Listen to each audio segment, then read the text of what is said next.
Hello प्यारे दोस्तों। मैं आप सबका दिल की गहराइयों से स्वागत करता हूं अपने चैनल टॉप आइडियल स्टोरी में। सुनते हैं आज की नई और मोटिवेशनल कहानी। ये कहानी हुसैन नाम के एक ईमानदार व्यापारी की है, जो कि व्यापार में घाटे के बाद एक नए शहर को कारोबार के लिए निकलता है। सफ़र के दौरान उसका सामान चोरी हो जाता है, जिससे वह बेहद परेशान हो जाता है। मजबूरी में वह घोड़े पर सवारी देने का काम शुरू करता है। एक बेईमान यात्री उसे जंगल में ले जाता है और उसे धोखा देने की कोशिश करता है। आइए सुनते हैं कहानी को पूरे विस्तार से। कहानी है ईमान का इम्तिहान। किसी समय की बात है। हिंदुस्तान के एक छोटे से शहर में हुसैन नाम का एक ईमानदार और मेहनती व्यापारी रहता था।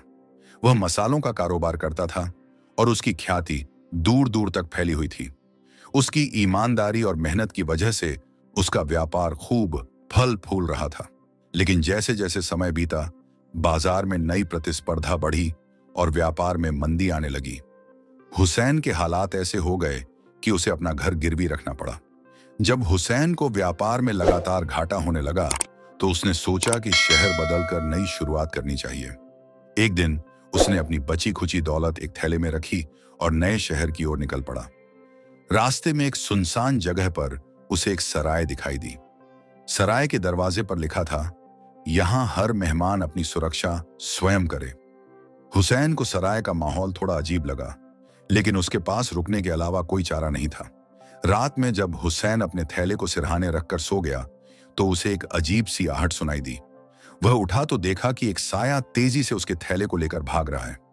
हुसैन ने उसे पकड़ने की कोशिश की, लेकिन चोर घने जंगल की ओर भाग निकला। सुबह होने पर हुसैन हताश होकर सड़क पर चलने लगा। उसके पास अब न पैसा था न सामान। चलते चलते वह एक बूढ़े अजनबी से मिला, जिसने फटे पुराने कपड़े पहने हुए थे। बूढ़ा आदमी एक पुराने पीतल के बर्तन में पानी भर रहा था। हुसैन ने उससे अपनी हालत बयान की। बूढ़ा मुस्कुराते हुए बोला, बेटा, जीवन में कभी हार मत मानो। हर कठिनाई तुम्हें कुछ नया सिखाने आती है।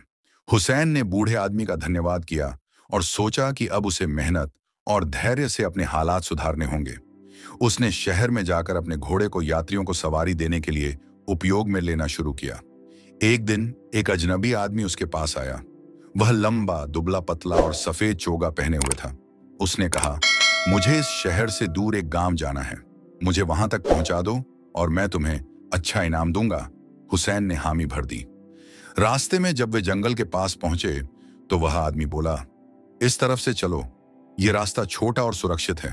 हुसैन ने जवाब दिया, मुझे नहीं लगता कि यह सही रास्ता है। लेकिन यात्री ने जोर देकर कहा और हुसैन उसकी बात मान गया।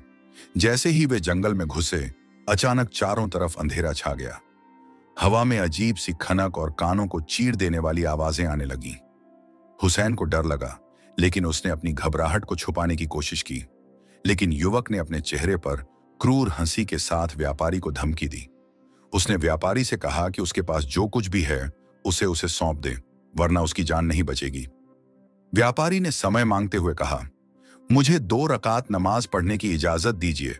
युवक ने उसे नमाज पढ़ने की अनुमति दे दी।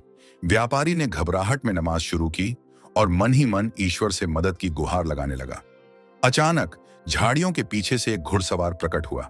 घुड़सवार ने आते ही युवक पर काबू पा लिया। युवक ने स्वीकार किया कि उसने व्यापारी का सामान और पैसे चोरी किए थे।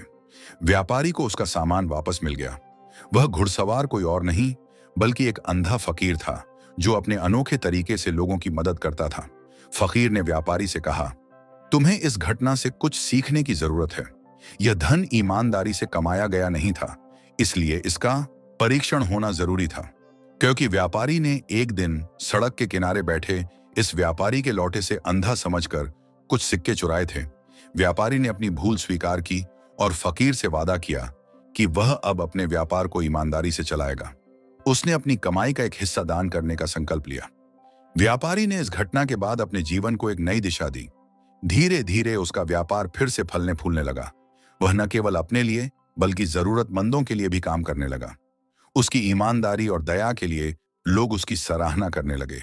यह कहानी हमें सिखाती है कि असली दौलत दूसरों की मदद करने और ईमानदारी से कमाए धन में है। हुसैन ने फकीर की बातों को अपने जीवन का हिस्सा बना लिया और एक प्रेरणादायक व्यापारी के रूप में प्रसिद्ध हो गया। तो प्यारे दोस्तों, ये थी आज की मोटिवेशनल कहानी। अगर आज की यह कहानी आपको पसंद आई हो तो कमेंट बॉक्स में एक प्यारा सा कमेंट करके जरूर बताना और इस कहानी को अपने दोस्तों और रिश्तेदारों के साथ शेयर जरूर करना और मेरे चैनल को सब्सक्राइब भी कर देना ताकि आने वाली नई कहानी का नोटिफिकेशन सबसे पहले आपको मिल सके। हमेशा अच्छा सोचो, अच्छा करो और खुश रहो। वंदे मातरम, जय भारत, धन्यवाद।